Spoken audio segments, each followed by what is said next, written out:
मित्रों, अब हम विश्व मैत्री अभियान की अगली कड़ी प्रारंभ कर रहे हैं। आप जानते हो, ये दुनिया में सुख होता है, दुख होता है। ये सुख दुख का क्या कारण होता है? आपने कभी उसके बारे में सोचा नहीं होगा। सुख का अनुभव किया है, दुख का अनुभव किया है, पर लेकिन ये प्रकट कैसे होते हैं, इसकी जानकारी हमको नहीं है, और है तो हम इसके प्रति दुर्लक्ष्य से हैं। आइए अपना हित, शुभ अशुभ, दुख दर्द, तंदुरुस्ती, रोग, ये सारी की सारी बातें हैं, ये अपने स्वभाव से होती है। और हमारे जो दूरदर्शिता, ऋषियों में बहुत दूरदर्शिता थी। ये ऋषियों ने सुख दुख के 4 आधार बताए हैं, ये हमको समझना चाहिए। सुख दुख के 4 आधार है। इसमें पहला है काल, दूसरा है कर्म, तीसरा है स्वभाव, और चौथा है गुण। काल, कर्म, गुण और स्वभाव, ये हमारे तत्वदर्शी ऋषियों ने बताया है कि सुख दुख के वही कारण हैं। अच्छा, आगे ये 4 जो है, तो इनके लिए कहा गया है दूरदर्शन ने कि काल कर्म स्वभाव गुण, काल कर्म स्वभाव गुण घेरा। काल कर्म स्वभाव गुण घेरा, अर्थात कि ये जो 4 है, काल कर्म गुण और स्वभाव, इसका घेरा जो है, इसका जो वर्तुल है, उसी में हम रहते हैं। वर्तुल से बाहर नहीं निकल सकते, ये 4 के घेरे में हम रहते हैं। ये हमारे तत्वदर्शी ऋषियों ने बताया है। भागवत गीता में भी वही बात बताई है कि संसार में एक ही वस्तु निश्चित है। कौन सी वस्तु निश्चित है जानते हो? मृत्यु। इसको कोई नहीं टाल सकता। भगवत गीता में कहा है मृत्यु अटल है। और दूसरा है कर्म। गीता जी में कहा है कि आपको कर्म तो करना ही पड़ेगा, बिना कर्म तो कोई आदमी जी नहीं सकता। अच्छा, तो कर्म 3 प्रकार के होते हैं भाई साहब। एक कर्म होता है वर्तमान कर्म, एक कर्म होता है वर्तमान कर्म, दूसरा कर्म है संचित कर्म, और तीसरा कर्म हम करते हैं है प्रारब्ध कर्म। वर्तमान कर्म, संचित कर्म, प्रारब्ध कर्म। संचित कर्म क्या होता है? संचित कर्म माने आप जो भी कर्म करते हो, अगर वो पका नहीं, इसका समय नहीं हुआ, समय से पहले उसका फल नहीं मिलता, तो वो जो संग्रह हो जाता है जो कर्म का, उसको कहते हैं संचित कर्म। जैसे बच्चा परीक्षा तो देता है, लिख कर आता है, लेकिन उसी वक्त इसको पता नहीं चलता ये संचित हो गया, उसने जो लिखा वो संचित हो गया, और उसने कैसा लिखा है उसके आधार पर वो पास और नापास होगा। ये उसका प्रारब्ध बन जाएगा, पहले संचित बाद में प्रारब्ध। तो हमारे जितने जितने कर्म संचित है, वो भविष्य में प्रारब्ध, हमारा नसीब बनकर हमारे सामने आ जाता है। तो एक तो हो गया संचित कर्म, और दूसरा हो गया हमारा नसीब, हमारा किस्मत, हमारा प्रारब्ध, वो प्रारब्ध कर्म हो गया। अब का बात करते हैं वर्तमान कर्म। वर्तमान कर्म ये क्या है कि तुरंत जो कर्म करते हैं और तुरंत उसका फल मिल जाता है। जैसे आप किसी को एक गाली दे दो, सामने वो आपको गाली दे देगा। आप किसी को एक तमाचा मार दो, और वो गुस्से में आकर आपको 2 तमाचा मार देंगे। ये है वर्तमान कर्म, तुरंत फल दे देता है। लेकिन कुछ वर्तमान कर्म ऐसे होते हैं ना भाई साहब, कि तुरंत उसका फल नहीं मिलता, वो संचित हो जाता है। और जैसे वो संचित हो गया, और जब समय आया, तब नसीब बन के अपने सामने आ जाता है और आपको भुगतना पड़ता है।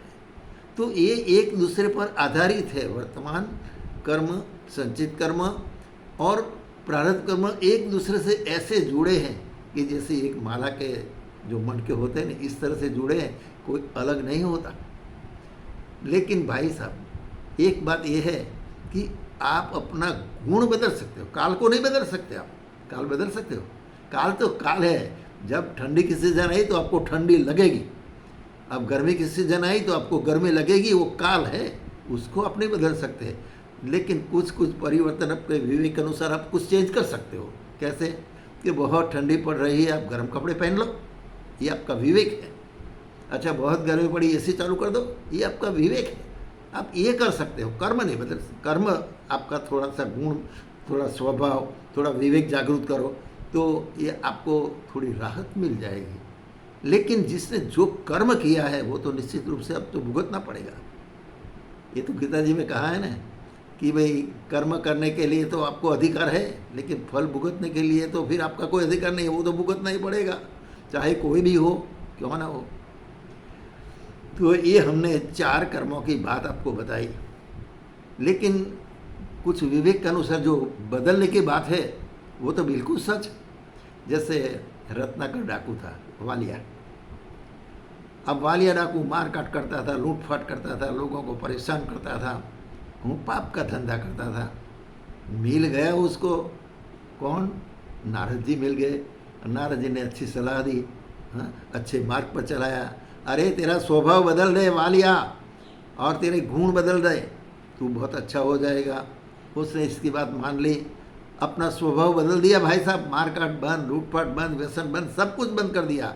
परम पूज्य गुरुदेव राम शर्मा आचार्य जी कहते थे ना कि आपको आगे बढ़ना है तो इस सारे करे दोष दुर्गुणों को काट दो, उसको निकाल दो, तब आप आगे बढ़ सकते हैं। लेकिन ये तो कह कर गए, लेकिन हम कितना उसको पालते हैं, हमारे आश्रम में लाते हैं, ये तो हम और भगवान दो जानते हैं, और कोई नहीं जानता। तो वालिया वाल्मीकि ऋषि हो गया, राम ऋषि हो गया। अच्छा, दूसरा अरे उदाहरण आपके सामने है अंगुलीमान का। अंगुलीमान मिल गए, एक दिन अपने जो रास्ते में जो भी जाते थे उसकी उंगलियां काट कर अपनी माता जी को चढ़ा देता था। वैसा भक्त था वो माता जी का, उंगलियां की माला चढ़ाना। अब उसी दिन वो रास्ते से निकले बुद्ध भगवान, उन्होंने रोक दिया, रुको, आपकी उंगलियां काटनी है मुझे। उन्होंने कहा अरे यार उंगलियां काटना है, ठीक है काट ले, पर लेकिन एक काम मेरा कर दे। उन्होंने कहा काम? कौन सा काम, जरा बताओ जल्दी।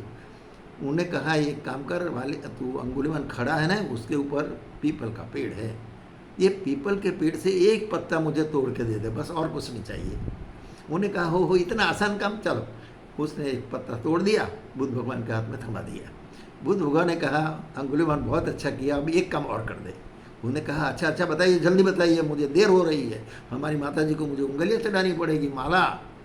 उन्होंने कहा हाँ ठीक चढ़ाना, मैं तैयार हूँ, मैं कोई मना नहीं करता, लेकिन ज़रा एक काम कर दे। और उसने कहा बताओ जल्दी बताओ। उन्होंने कहा ये पत्ता तूने तोड़ा है तो मेहरबानी करके उसको वहाँ चिपका दे फिर से। उन्होंने कहा कैसे मूर्ख जैसी बात करते हो, जो तोड़ा गया उसको क्या चिपका सकते हो?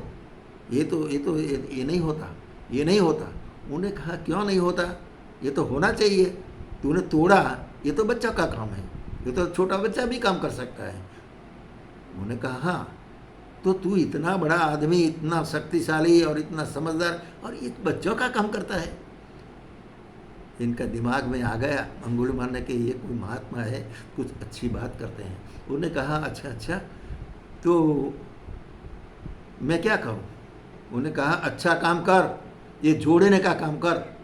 जैसे पत्ता तोड़ने का काम तो तूने कर दिया, वो तो तू करता रहता है, तेरी ताकत है, लेकिन वो जोड़ने की काम है ना, जोड़ने का जादू, वो काम तो शुरू कर दे। उन्होंने कहा वो कैसे हो सकता है? उसने कहा आजा मेरे पास, मैं तुझे ये जादू सिखा दूंगा। और भाई साहब बुद्ध भगवान का वो शिष्य हो गया, जोड़ने का काम उसको बता दिया, जोड़ने का काम उसने कर दिया, और अंगुलीमान बहुत भिक्षु हो गया।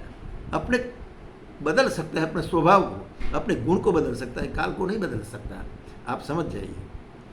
तो ये है महाकाल की बात है, काल को नहीं बदल सकते, काल के अनुसार अपने आप का स्वभाव और गुण को बदल सकते हो। तो ये बात हमने इसीलिए बताई कि भाई साहब अपने गुण बदल सकते हैं।